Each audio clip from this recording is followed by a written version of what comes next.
Inca. Ya lo vimos en los aspectos básicos, ¿no? En los orígenes, en los antecedentes, los orígenes,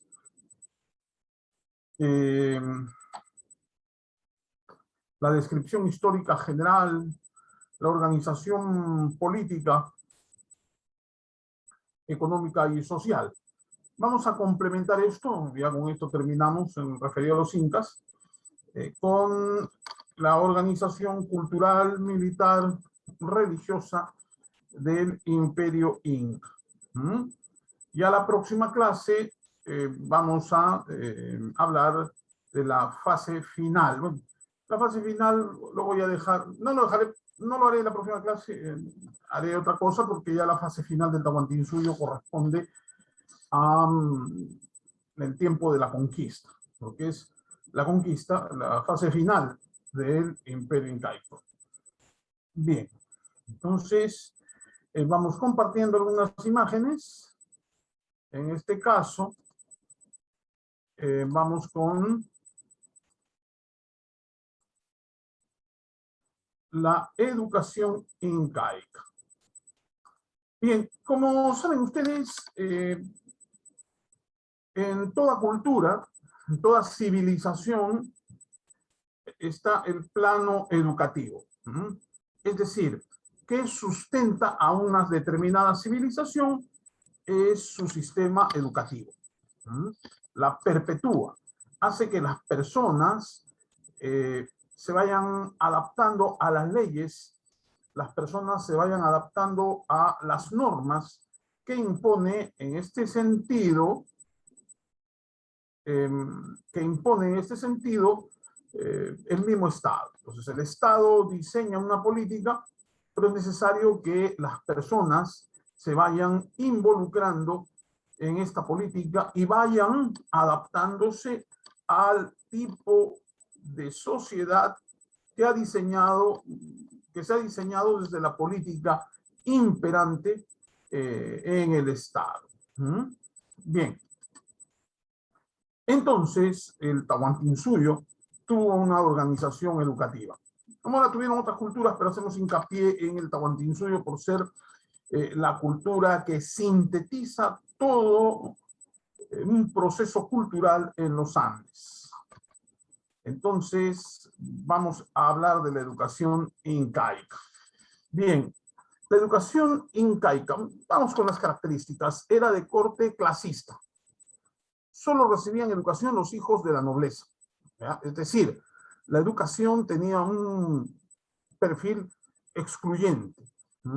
Solo estaba enfocada en la élite y los intereses de la élite. Cualquier persona no recibía educación formal. Y vamos a ver en qué consiste esto. Entonces, podríamos hablar de dos características fundamentales. Era clasista, pues solo recibían educación los hijos de la nobleza, solo los hijos de los nobles recibían educación. Era moralista, moralista, se basaba en principios morales y podemos decir también éticos. Se basaba en principios morales y también religiosos, morales y religiosos. Si hablamos de éticos, morales y religiosos. Se impartía en el Yachayhuasi, pero a ver, no obstante, podemos decir en principios morales y principios éticos, porque estamos hablando de moralista, más que religioso. Se impartía en el Yachayhuasi. Era exclusivo para los hijos de la nobleza. Era rigurosa y planificada. O sea, podemos distinguir dos formas de educación en el Tahuantinsuyo. Aparte de sus características, que era clasista y moralista, se impartía de dos formas. La educación formal, la que se impartía en el Yachayhuasi, donde estudiaban los hijos varones de los nobles, y era rigurosa y planificada. Que se impartía ahí comúnmente algunos conocimientos básicos referidos a historia, la historia cómo se origina el Tahuantinsuyo, la historia del Tahuantinsuyo, pero de manera oral, se enseñaba de manera oral, tradiciones de corte histórico que eran transmitidas de generación en generación. Esto era impartir estos conocimientos de manera oral era obligatorio en el Yachaywasi. De todas maneras, también, aparte de la historia, lo que se conocía como filosofía inca, que era la cosmogonía, la manera que tenían de ver el mundo. También religión, cuáles eran los principales dioses para el Tahuantinsuyo. Se les enseñaba a descifrar los quipus, se les enseñaba de la misma manera a ciertas artes militares, ciertas nociones de lo que era el combate,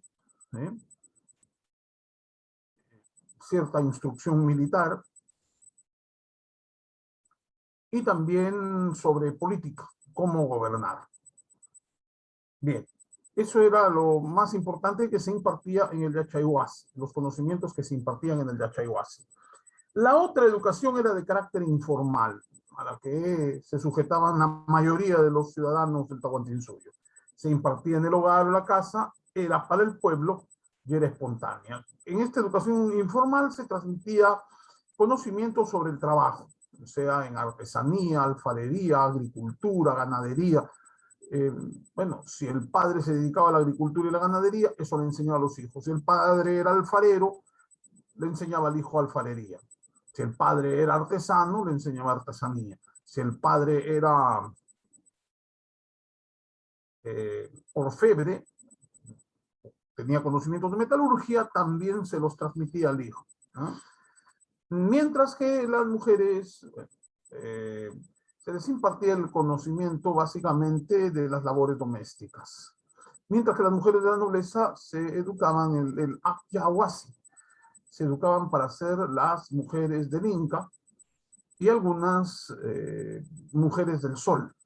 De todas maneras, eran mujeres que servían al Estado de manera accesoria, es decir, la esposa del Suyuyup Apu, la esposa del Inca. Vamos a decir que en principio era machista porque las mujeres no tenían cuota de poder. Su representatividad era accesoria al poder que tenía el esposo, o sea, el Inca, el Auqui, que es el príncipe, o el Suyuyup Apu, ¿no?, que era el jefe del Suyo, el Tutricut, que era el gobernador, y así por el estilo. Bien. Ahí tenemos el caso de la educación incaica. Vamos a ver también otro aspecto de la educación incaica.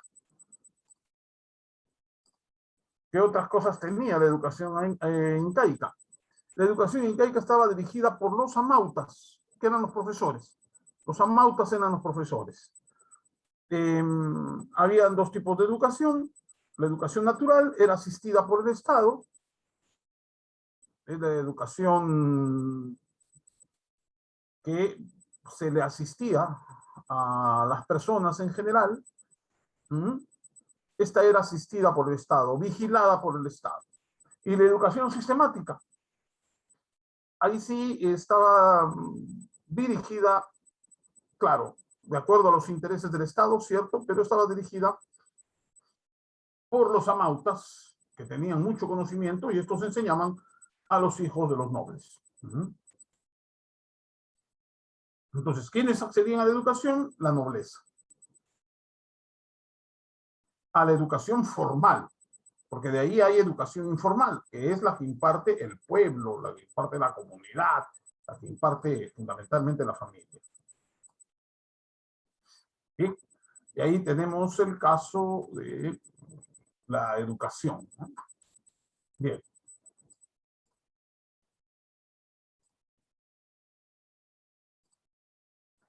Ahora vamos a ver otro aspecto importante de la cultura incaica.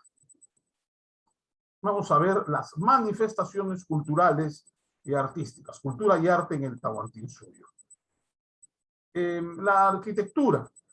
Bien, usaron la piedra tallada y adobe en construcciones. Bueno, o sea, consideramos todo lo que se todo lo que se expandió el Tahuantinsuyo, tenemos que se va a expandir por la costa, la sierra y la ceja de selva. ¿Qué construcciones usaban en la sierra? Pues las construcciones eran de piedra. Y en la costa, mayormente de adobe. Bien. También se puede decir que eran construcciones megalíticas, es decir, se hicieron con grandes piedras. Y es el caso de Machu Picchu. Ahí tienen ustedes el caso de Machu Picchu, que es el mejor ejemplo de construcciones incas, que son ciclópeas, son geométricas, son, cuando digo geométricas, porque las construcciones están basadas en figuras geométricas, trazadas como figuras geométricas, ciclópea, porque era grande, enorme. Las construcciones tienen esa enormidad, vamos a decir así, con grandes piedras, con megalitos. Y la gran pregunta es, ¿cómo pudieron trasladar de un lugar a otro piedras tan pesadas? Es asimétrica porque las piedras o el material que se usa no era del mismo tamaño, tenían que ir adaptando la forma y la construcción de acuerdo a lo que tenía el terreno y de acuerdo a la forma que tenían estas piedras. También tenemos la cerámica, y acá tenemos una bien interesante, la que más caracteriza al incario. La cerámica que caracteriza al incario es el aríbalo. Destaca el aríbalo y el quero, que es un vaso ceremonial. Bien, hechos en arcilla o madera, con figuras geométricas, eran usados en ceremonias. El aríbalo, que es esta cerámica hecha en arcilla, por lo general los incas pintaban la cerámica. ¿Cómo se hacía mayormente en el sur? Se pintaba la cerámica, a veces también usaban el alto relieve y así confeccionaban el aríbalo, que se diferencia mucho de otras cerámicas que hemos visto, porque el aríbalo es semicircular, con un boquete, ¿sí? Pero las asas están en los extremos, el aríbalo. Y el quero es un vaso ceremonial. Bien. Tenemos la metalurgia, expertos en aleaciones como el bronce. Ellos ya llegaron a obtener el bronce. Utilizaron el cobre, oro, plata y hierro para hacer armamentos y utensilios. ¿Ya? Bien, acá señalan el hierro y hay quienes señalan de que los incas no llegaron a dominar el hierro, es decir, no llegaron a utilizar el hierro, tal y como sí lo usaban los europeos.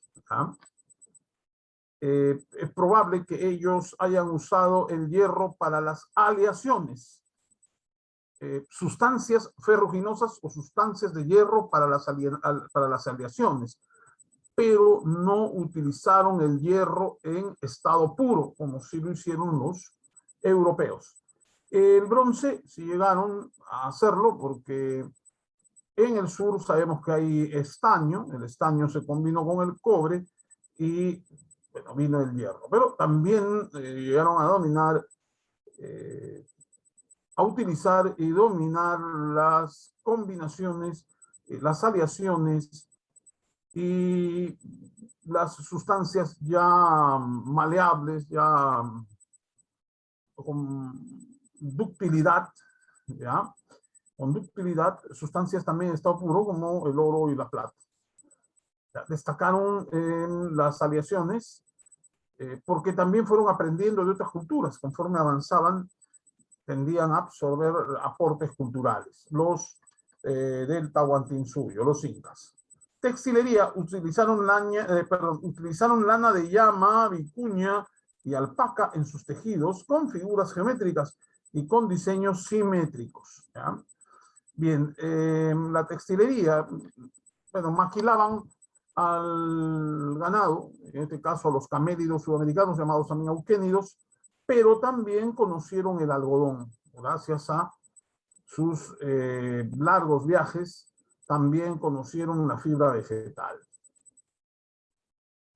La música. Utilizaron instrumentos de viento y percusión como quena, antara, pututu, bombo, tinja y otros como cascabeles y sonajas, y su música tuvo 5, acá dice letras, no son letras, son notas, ¿ya? A ver, 5 notas, do, re, mi, fa, sol, la, ¿ya? Y tocaban mayormente en faenas agrícolas. Como ustedes ya saben, viento es el instrumento que se insufla, se lo coloca en la boca y lo sopla. Los instrumentos de soplido se les llama vientos, y los de percusión son aquellos que percutamos con las manos. La quena, semejante a la flauta, ustedes la conocen, lo que pasa es que no tiene boquilla, sino bisel. La antara, la zampoña es una forma de antara. El pututu, ya saben que es un caracol grande, ya vamos a decir así, un tanto fosilizado. El bombo es un tambor grande, como ustedes saben, la tinja, un tambor semejante a la tarola, y también usaron cascabeles de las plantas secas, sonajas, también construían sonajas, y su música fue pentatónica, tuvo 5 notas, y tocaban en faenas agrícolas. Danza, sobresalían danzas como el Inti Raymi, danza de las plumas, la cachampa, la ayarmarca y huayno. Generalmente las danzas se hacían en festividades de corte o tipo religioso, ¿ya?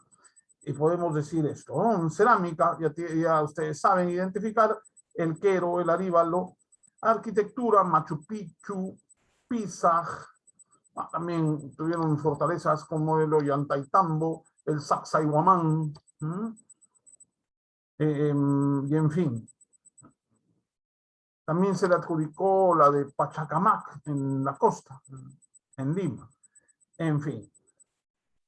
Mucha arquitectura por parte del Tahuantinsuyo, y sobre todo espectacular por el tema de utilizar grandes rocas, de ser megalítica y ciclópea, enorme, grande, la arquitectura del Tahuantinsuyo, de los incas. La cerámica, como hemos visto también, ya les dije, el aríbalo, el quero, metalurgia, lograron aprender lograron aprender de lo que hacían, por ejemplo, las culturas del norte, ¿no? Que las fueron absorbiendo. En música, usaron instrumentos, ya les dije, aquí está esto como zampoña, se compone de 2 antaras, se juntan 2 antaras y ahí está una zampoña. A las más larguitas, prolongadas, les llaman rondador. En fin, ustedes han visto los grupos de música folclórica latinoamericana con esos instrumentos andinos ancestrales, como la quena, la antara, la zampoña, las tarcas, y hay más instrumentos aún, como ustedes pueden apreciar. Y así hay otras cosas más, hay otros aportes más. Y ahora hemos pasado también al plano de las manifestaciones artísticas en el Tahuantinsuyo. Pero hay algo muy importante que tenemos que ver en el caso de los incas, que son sus creencias, la religión, ¿sí? Y acá, bueno, se muestra al Inti, el dios Sol, divinidad protectora de la realeza del Inca. Ahí podemos ver, ¿no? Esa es una ilustración de Huamán Poma de Ayala. Y ahí está el Inca ante el sol. ¿Por qué se le decía al Inca Inti Churip? Porque se le consideraba al Inca hijo directo del dios Sol. Era una cultura solar la cultura incaica.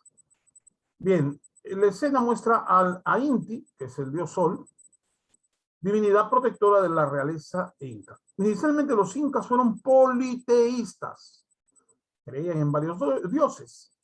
Como pueden ver acá, adoraron a muchos dioses, a los que consideraban como benefactores y elementos principales de la naturaleza. Entre ellos se encontraba Huiracocha, el dios inmortal, creador del universo, que había enseñado a los hombres a cultivar la tierra y tenía la mayor preponderancia. Bueno, hay quienes señalan que en realidad la creencia de Huiracocha en un dios creador es española. Bueno, yo podría interpretarlo de esta manera, ¿no? El Huiracocha se le ha interpretado, bueno, es un rol que tiene una interpretación, un punto de vista occidental, ¿no? Tratar de compararlo con un Dios creador del universo semejante al que tienen los cristianos. Bien, no es tanto la descripción. Huiracocha, en efecto, se le asignaba haber sido el protagonista de la creación del universo, ¿m? Y de haber tenido una misión en la Tierra para que el hombre pueda aprender de él. Pero justamente la polémica está en la interpretación. Una interpretación occidentalizante que dista mucho de lo que en realidad consistió Huiracocha para los pobladores andinos prehispánicos. También fueron adoradores del Inti o dios Sol, de Inti, el dios Sol, que protegía a la dinastía real y se consideraba el padre del emperador. Por eso se le decía al Inca el Inti Churip. Le seguía en jerarquía el dios del trueno, llamado Illapa, Illapa o el trueno, la luna o Mamaquilla. Asimismo, las diosas de la tierra, la Pachamama, diosa tierra, del mar, Mamacocha, que eran muy importantes para asegurar la agricultura y la pesca. Un culto a la Pachamama es el culto a la actividad, a ver, el culto a la tierra para una excelente campaña agrícola. Queremos tener una buena cosecha para alimentarnos bien, entonces en la mentalidad de ese tiempo del poblador del Tahuantinsuyo, pues se le adoraba a la Pachamama para tener una cosecha pródiga y poder tener asegurado el alimento. También la pesca era importante, se quería una pesca abundante, que pudiese servir para el intercambio, para el comercio, mediante el trueque, y también para la alimentación. Era muy importante la pesca. Entonces, el mar era la Mamacocha y había que estar ofrendándole ritos a la Mamacocha en señal de agradecimiento. La Mamaquilla era importante porque los ciclos del agua tienen que ver mucho con el movimiento de la luna, es decir, la presencia de la luna es muy importante para el tema de las mareas, del flujo del agua. ¿No? El trueno anunciaba la lluvia, Yapa, y cuando había sequía se pedía que Yapa regresara con toda la fuerza para apresurar las nubes y generar la lluvia.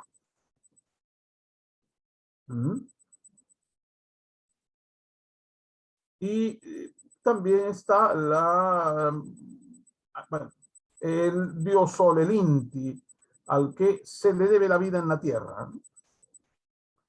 Bien, entonces ahí tenemos aspectos importantes de la religión inca, como podemos ver. Además, los incas también tenían un código moral, ya lo veremos en adelante. Vamos a ver ese código moral inca.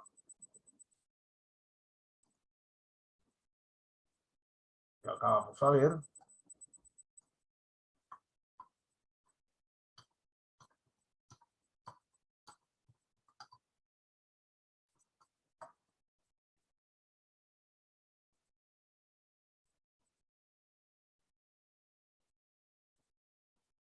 El Código Moral Inca.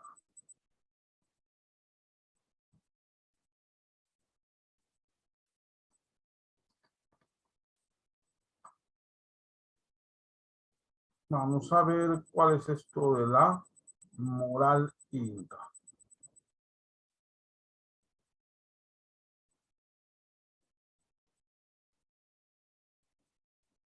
Bien.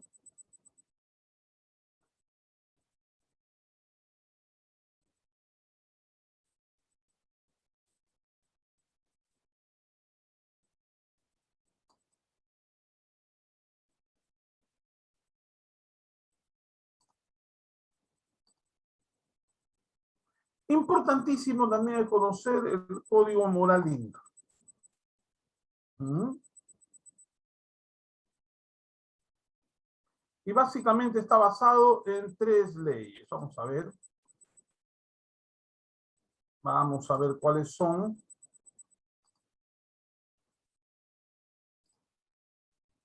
A ver si podemos observar el Código Moral Inca.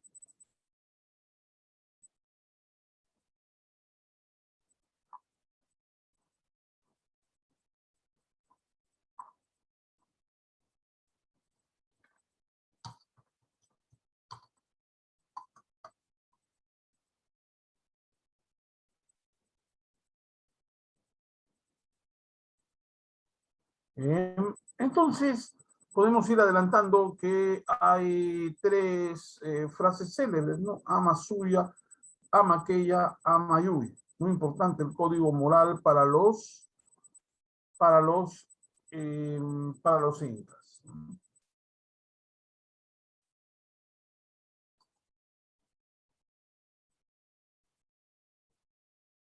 Bien.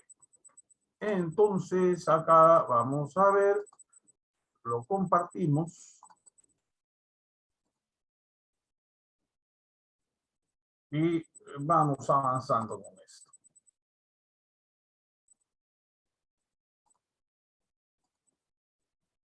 Muy importante el código de ética y moral. La desobediencia a estas leyes eran castigadas en algunos casos con sanciones muy severas en comparación con el delito cometido, sanciones que llegaban hasta la pena de muerte. Y el código de ética y moral inca está basado en 3 frases muy importantes. Amasúa, no robar. Amayuya, no mentir. Amaqueya, no seas ocioso.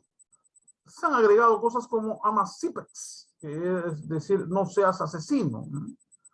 Bien, pero son 3 los códigos más identificados de este código de ética y moral inca. Amasúa, no robes. Amayuya, no mientas. Amaqueya, no seas ocioso. Eso implica que uno de los más grandes valores que tuvo el incario en su educación, así como en su forma de vida, fue el trabajo. Cuando él cometía un delito, el castigo no solo lo recibía la persona que lo había hecho, sino también era extensivo a los parientes del delincuente por no haberlo formado bien.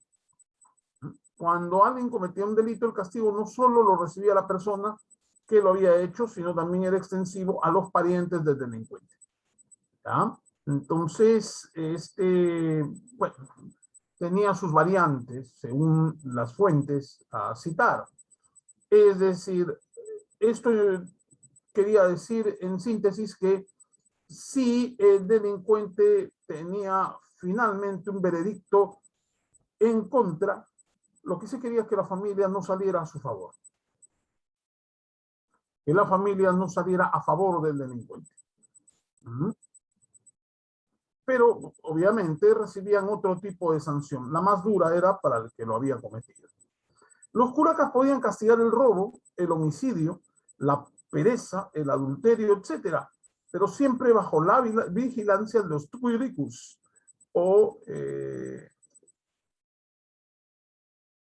ojos, oídos del Inca, eran fiscalizadores. ¿Mm? Los curacas podían castigar el robo, el homicidio. Bueno, eran en realidad quienes impartían justicia, siempre bajo la vigilancia de los tucuyuricuis o tucuyuricus. Es decir, alguien que representaba al Inca tenía que ver de qué manera se estaba haciendo justicia y si se había procedido bien con las leyes y si el curaca estaba haciendo las cosas como realmente debía. Y ahí tienen ustedes.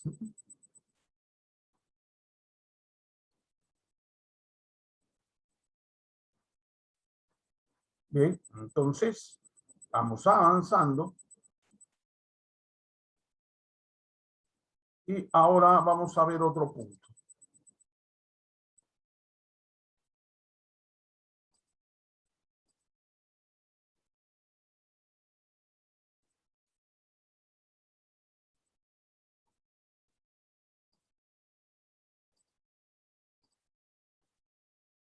Bien, ahí tenemos la organización político-militar inca. A ver, un minuto, por favor.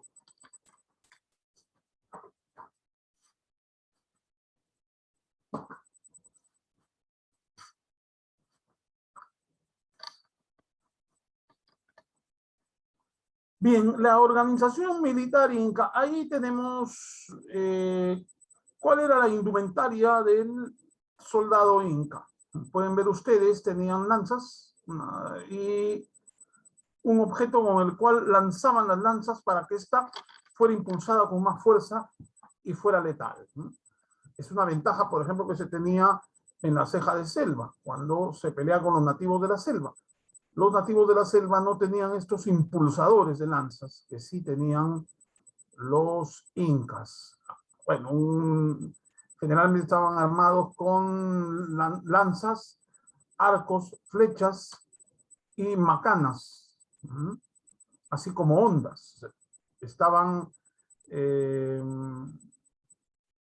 armados con ondas, que son una suerte de lanzadores de piedras, macanas, ya para enfrentar cuerpo a cuerpo, arcos y flechas, lanzas y sus respectivos lanzadores de estas lanzas.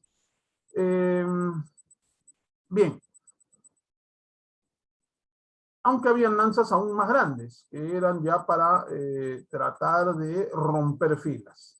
Las otras eran esas que se lanzan con un dispositivo de persecución cuando se estaba siguiendo o el blanco era móvil, entonces se lanzaban de esta manera, ¿no? Bien, pero también igual, a ver, quiero señalar algo. A ver, acá vamos a ver en uno, indica el cursor, utilizan ondas, utilizan dispositivos para lanzar lanzas más pequeñas, arcos, flechas, macanas. Este es un hacha, que también era otra. El escudo y el hacha lo usaba, por ejemplo, el oficial, que usaba pectorales para protegerse de las flechas que pudiera lanzar el enemigo, el escudo para protegerse de los golpes o los objetos contundentes, llevaban casco, como ustedes pueden ver, casco. Este lleva una suerte de lanza mástil, que es para la arremetida, así como los arcos, las flechas.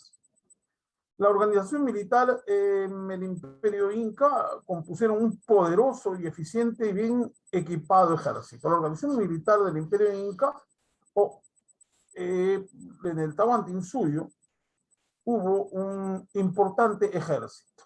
La organización militar en el Imperio Inca compuso un poderoso ejército, un eficiente y bien equipado ejército, a fin de asegurar la paz dentro de su propio territorio, poder enfrentarse ante posibles enemigos del exterior para ensanchar sus dominios. El poderoso ejército tenía que cumplir con lo siguiente.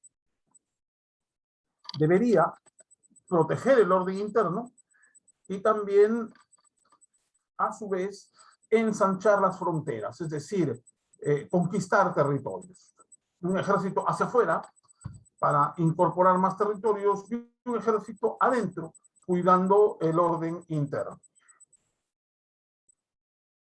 algo muy, por eso dice ensanchar sus dominios, es decir, avanzar, movilizar sus fronteras y expandirlas, incorporar territorios y también controlar el orden a nivel interno, es decir, que ni el Inca se sintiera amenazado por sus enemigos internos y que los pueblos conquistados, una vez conquistados, pudiesen estar en paz.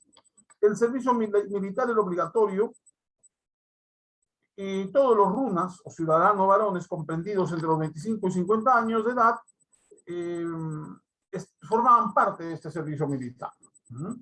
El servicio militar comprendía a ciudadanos varones de 25 a 50 años. Al ciudadano común, en el Tahuantinsuyo se le conocía como runa. Estaban exceptuados solo los que por defectos físicos no podían portar armas ni desplazarse con rapidez. Los discapacitados, bueno, se tenía la idea antes que los discapacitados eran, no existían, es decir, eran como en Esparta, eliminados, ¿sí? Cosa que no es cierto porque se ha logrado identificar a través de los estudios que se han realizado de que los incas sí encontraban utilidad a los discapacitados físicos. No en la guerra, no le encontraban utilidad en la guerra, pero igual algunos tenían labores en el trabajo. Bien, el ejército estaba organizado en base al sistema decimal, en unidades de 10, 100, 1000 y 10.000 hombres, cada una con sus respectivos jefes. El jefe supremo del ejército era el Inca, el Zapa Inca, o en su lugar el príncipe heredero.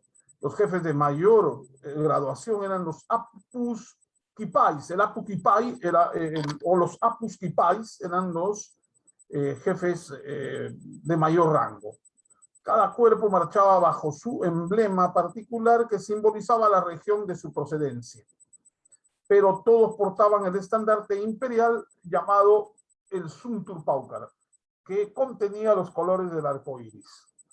Al desplazarse por los caminos imperiales, el ejército encontraba un organizado sistema de aprovisionamiento en los tampus o tambos, tanto de vestidos, armas como alimentos. Los tambos eran almacenes en los que se depositaban alimentos. ¿Por qué? Porque los tambos estaban colocados en lugares estratégicos donde estaba también el Capañán o caminos del Inca.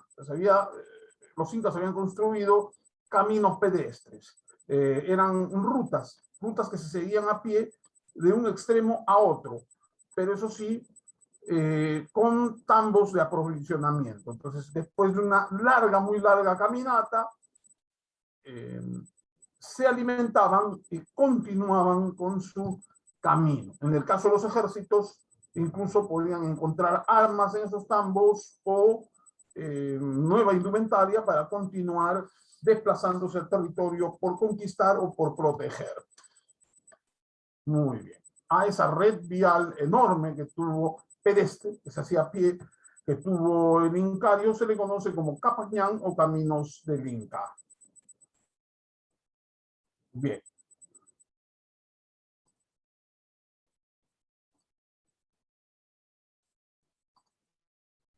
Algunas cosas más como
Ahora vamos a ver, para terminar, ¿qué armas eran comunes en este tiempo? Compartiendo imagen, vamos a ver esto. Las hachas, un uso muy común, sobre todo para los guerreros más diestros, los que iban en la lucha cuerpo a cuerpo. Bien, 3 piezas de armamento inca, con ella los guerreros del imperio debieron enfrentar las escasas pero poderosas armas de fuego de los conquistadores españoles. Bien, estas armas fueron muy eficaces. Por ejemplo, las ondas. Pachacútec era experto en colocar a quienes lanzaban piedras con ondas. Los colocaba estratégicamente para asestar golpes a sus enemigos. Era como los recibía. Antes de enfrentar cuerpo a cuerpo, él tenía brigadas de honderos que lanzaban piedras de un lugar a otro, provocando el desorden en las filas del ejército contrario. Así pudo vencer a los chancas, por ejemplo. Ahí tienen la onda. Es un dispositivo. A ver, ustedes han visto el tirador, ¿no? No me acuerdo cómo se llama, pero tiene una horqueta con un dispositivo semejante que se estira. Bien.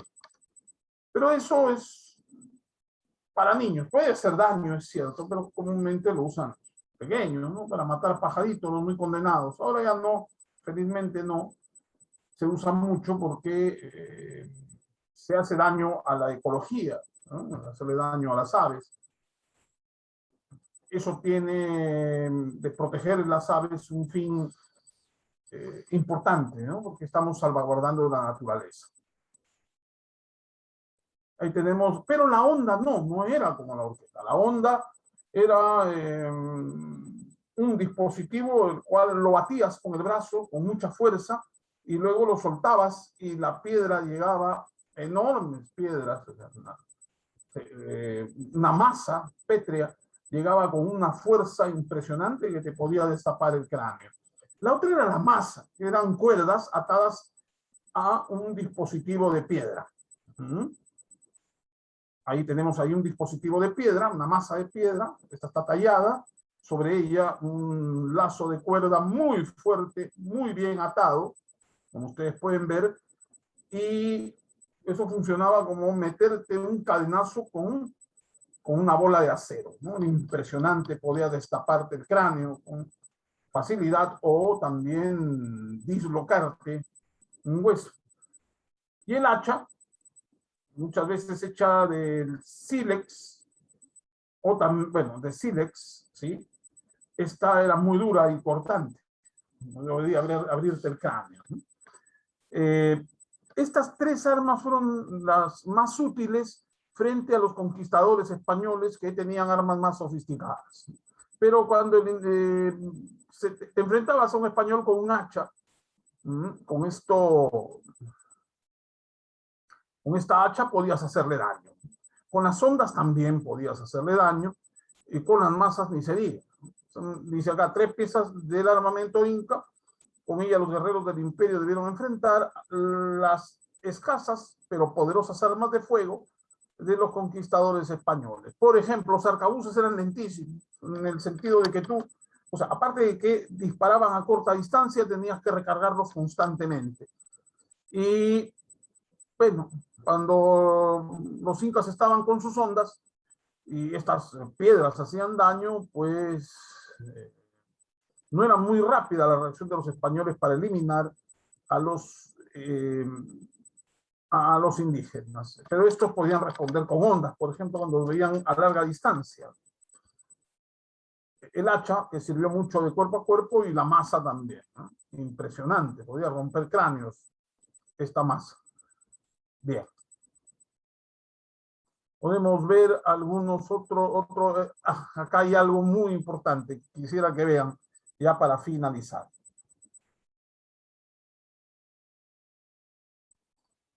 Un arma muy importante que sirvió de mucho en las conquistas incas es esta. Se llama la huactana. La masa huactana, que suele confundirse con la macana, que es la espada de madera. Era una especie de mano de mortero. Una especie de mano de mortero grande que medía hasta 90 centímetros, de 90 centímetros a 1 metro. Me refiero a 90 centímetros, casi 1 metro de longitud. Su mango medía por lo general 6 a 8 centímetros y un diámetro de 15 a 20 en su parte superior. Es decir, lo suficiente para que la mano, hasta las 2 manos, puedas utilizarlas. Se manejaba con las 2 manos. Algunos ejemplares podían llevar puntas de bronce que las hacían mucho más letales. Es decir, ¿cómo así? Este es un palo de madera muy macizo, muy duro. Acá tenía un soporte de soga muy bien atada. Con esto se cargaba, se portaba, se aseguraba en la mano para que esto no se pudiera salir, no pudiera volar de tus manos, siempre estuviera adherida a tu mano. Y estas muchas veces tenían incrustadas fragmentos puntudos de metal. Muy feroz esta herramienta que se utilizaba para el combate. La huactana. Muy bien, muchas gracias. Eso es todo por hoy. Nos estamos viendo la próxima semana. Gracias, profesor. Gracias, chicos.